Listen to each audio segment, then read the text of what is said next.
the sea around Cyprus grew unnaturally calm, as if creation itself was holding its breath. Waves softened, light trembled on the water. And then, from the foam of the deep, beauty was born.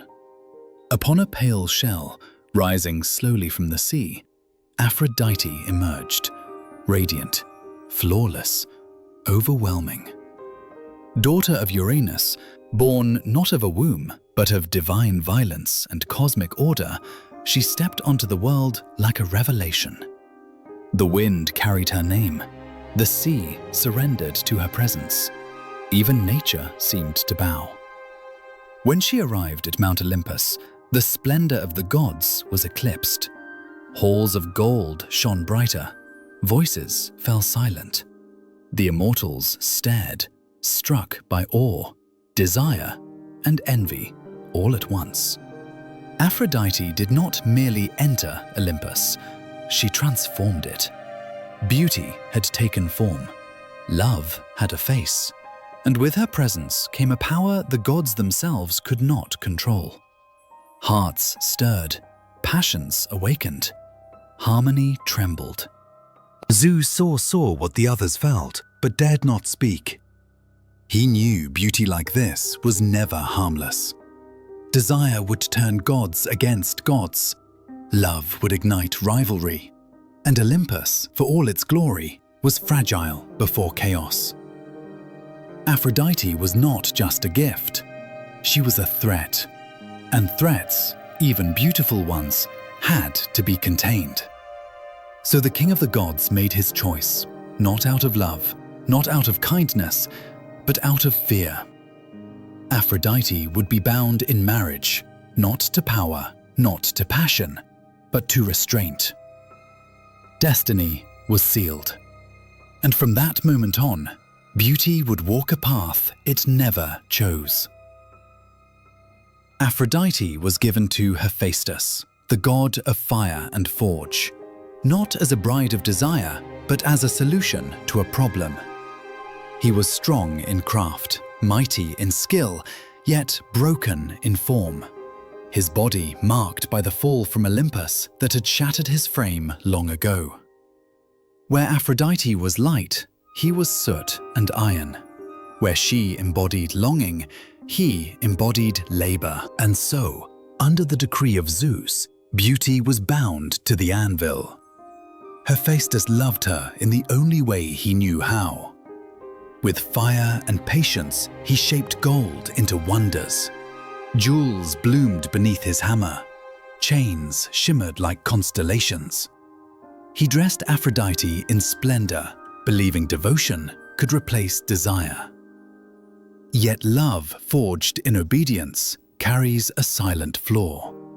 It glows, but it does not burn. And Aphrodite felt it, an absence no ornament could conceal. For the god of the forge was rarely present. His work called him deep into the heart of Mount Etna, where flames roared and metal screamed beneath his hands.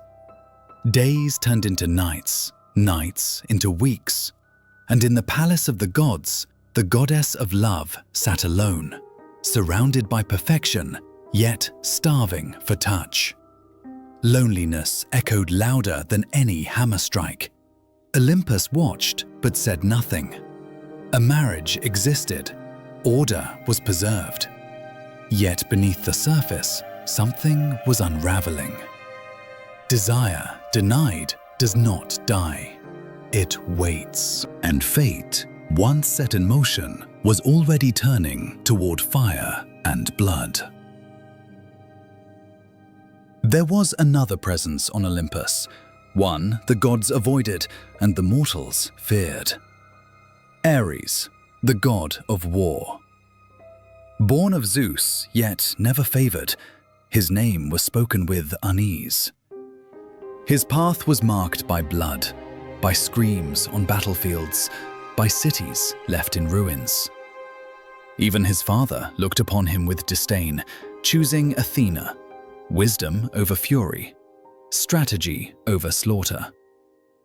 Ares was powerful, but unloved, feared, but unwanted. And yet, when he returned from war, something shifted. His armor was stained. His breath still carried the heat of battle. Strength clung to him like a living force. Where others saw brutality, Aphrodite saw fire. Where Olympus saw chaos, she saw passion. Compared to the cold solitude of her marriage, Ares was movement, heat, life. And when she looked upon him, her heart betrayed its silence. Loneliness became temptation. Temptation became resolve. As Ares stood before her, still marked by blood and victory, Aphrodite felt a shiver run through her being. My heart trembled. I could feel it before it happened. She stepped closer, offering to cleanse the stains of war from his body. Touch replaced distance. Breath replaced restraint. And the god of war, unaccustomed to kindness, stood defenseless before love. That night, hidden from the eyes of Olympus, fire met beauty. Desire consumed caution. From that moment on, whenever Hephaestus descended into the depths of the forge, Ares ascended to the marriage bed. Love became secret, passion became dangerous, and destiny, once restrained, had broken its chains. What began in silence soon demanded protection. Desire always does. Each time Hephaestus vanished into the fire of Mount Etna, Ares returned to Aphrodite's chamber, and the walls of Olympus learned to keep secrets. Yet even the strongest walls cannot stop the sun. To guard their forbidden union, Ares placed Electron at the door, a silent watcher sworn to warn them should Helios, the all-seeing sun, draw near. For nothing escaped his gaze. Nothing remained hidden from light. But the gods themselves conspired against concealment. Hypnos, lord of sleep, had noticed the pattern. He felt the disturbance in the rhythm of Olympus, the imbalance of passion where order once stood. He said nothing. Instead, with a breath and a whisper, he cast slumber upon Electron. The guard's eyes grew heavy, his watch failed, and the sun rose. When Ares awoke, daylight had already claimed the sky. Terror struck his chest. The moment had come. Rage followed fear, and fear demanded blame. In fury, Ares punished the fallen guard, transforming Electron into a rooster, cursed to cry out before every dawn, forever warning of what he once failed to see. But the damage was done. Helios had witnessed everything. The sun does not forget. Helios descended with truth burning on his tongue and spoke to Hephaestus of what his eyes had seen. The god of the forge refused to believe it at first. Love resisted betrayal, but doubt, once planted, grows roots of iron. And quietly, without a word, Hephaestus began to prepare judgment. Hephaestus did not cry out. He did not rage. He worked. In silence, with hands steady and heart burning, he forged his answer.